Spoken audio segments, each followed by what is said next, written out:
Southern Rail Fan is the place for amazing videos of all types of trains. Southern Rail Fan, subscribe today.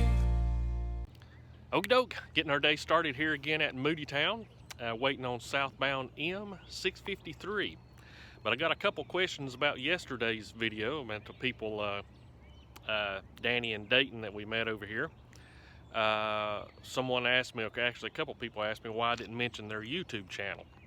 Now the first father and son team we met over here was Brad and Nate, and we mentioned Brad's YouTube channel, which is Brad's Classic Trucks. You want to check that out. And Nate's channel is Blue Ridge Rails. You want to check it out. And I'm going to do a layout update here pretty soon, and we'll talk a little bit more about Nate on that video. But the reason I didn't mention Danny or Dayton's YouTube channel is because they don't have one. Not yet, anyway. And if that changes, I'll definitely keep you posted, because I've always wanted to promote other people's channels whenever possible. Now, Dayton did show me a couple of videos that he's made, and they are fantastic. So we would all be better off if he does start a YouTube channel. So, like I say, if he does, him or his dad, either one, start a YouTube channel, I'll sure keep you guys updated. But we're going to hang out here and catch this southbound M653.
You know it's going to be a good day when you get a greeting like that.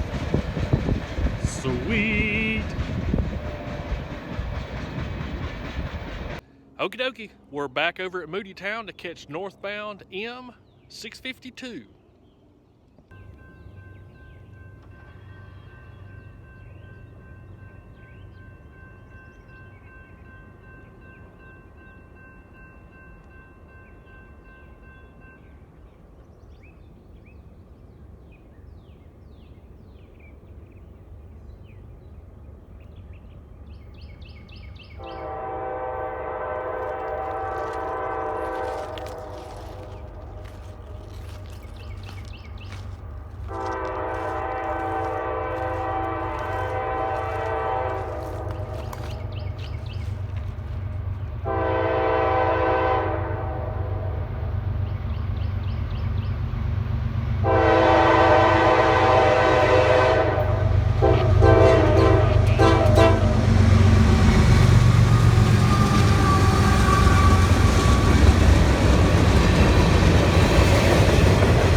everybody, we zipped over here to Railroad Street to catch westbound loaded P87 heading back to Asheville.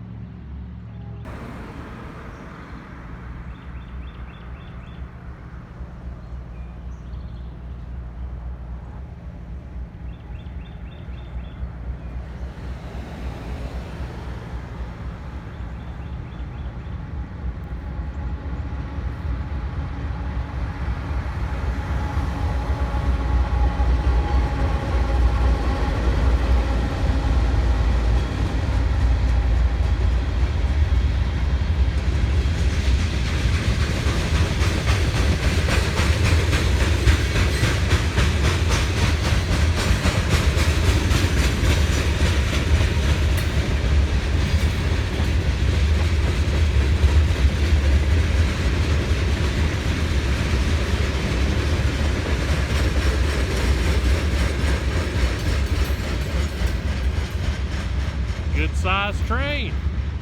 Sweet. Okie dokie, that's all the trains we've got for today. I was hoping something else would show up this afternoon, but it didn't. I guess I don't know where I was going there with that. But I've got time for a couple questions. Well, one question and one explanation. The dogs that you see in the video, those are not mine.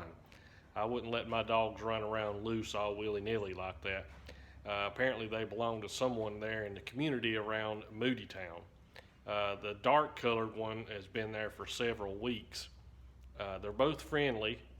The little blondish colored one is apparently a sister or brother of the dark colored one. They've both got fairly nice collars on, so I don't know. But when they snuck up out of the woods there behind me when I was filming, not a welcome surprise. It really got to me there. And in other words, it scared me. The question I've got is, what is one of the biggest changes that I've seen since I've been filming trains? And what I'm going to say is, from the whole time I've been filming trains, I started my YouTube channel some 10 plus years ago. And the biggest change I've seen by far in any of the railroads in western North Carolina, either that be CSX or NS or any of the short lines, is the difference in coal. Coal, as far as railroads carrying the coal, probably peaked somewhere around 2009 as far as revenue and car loads and all that kind of stuff was going. But in the regions shifted. The coal loads increased, but the location that the coal was coming from, I'm trying to move around again, that's a weird reflection on my glasses, changed. Instead of coal coming from eastern Pennsylvania, anywhere through West Virginia, all of a sudden it became cheaper, and apparently the BTU or something, I don't know really, the quality of the coal was different, coming west of the Mississippi, primarily the Powder River Basin that BNSF serves. It was cheaper to get the coal there. I don't know if it was because of strip mining or they didn't have to go underground. Like I say, I'm not sure about what all that, the reason was behind that. But that's primarily where the coal started coming from. And even now, some of the coal that comes into the southeast, particularly Florida and southern Georgia, comes from the Powder River Basin out west. Some coal is still mined and produced in eastern Pennsylvania. A lot of the Kentucky coal mines and the eastern part of West Virginia, it's not like those coal mines stopped producing. It just stopped producing a profitable coal. That type of coal was not sought after anymore. And a lot of the export coal, which is a huge percentage of coal that's carried on the lines, has actually increased. But again, buyers from other countries are favoring that coal coming from the Powder River Basin. There was many times, and not too long ago, say right around the early 2000s to the 2010, you know, that 10-year stretch through there, I'm the CSX over there that we film at Moody Town, or I film at Moody Town. It was a log jam daily. There's many times that there would be a train and any siding up through there waiting on another train. Employees are called on what's called an extra board, or something similar to that with most railroads. They just have a big bunch of people listed, and the next train comes up. I'm sure I'm making some mistakes, but I'm being general to explain this. Whoever schedules the trains would call the next crew on board. And I've seen a copy of that extra board at one point in time had 44 crews on it. That's incredible. Now it may be as low as 6 or 8 crews. And on Norfolk and Southern, of course, through here, there's 0 through train crews. No coal comes from Linwood all the way to Asheville empty or loaded anymore.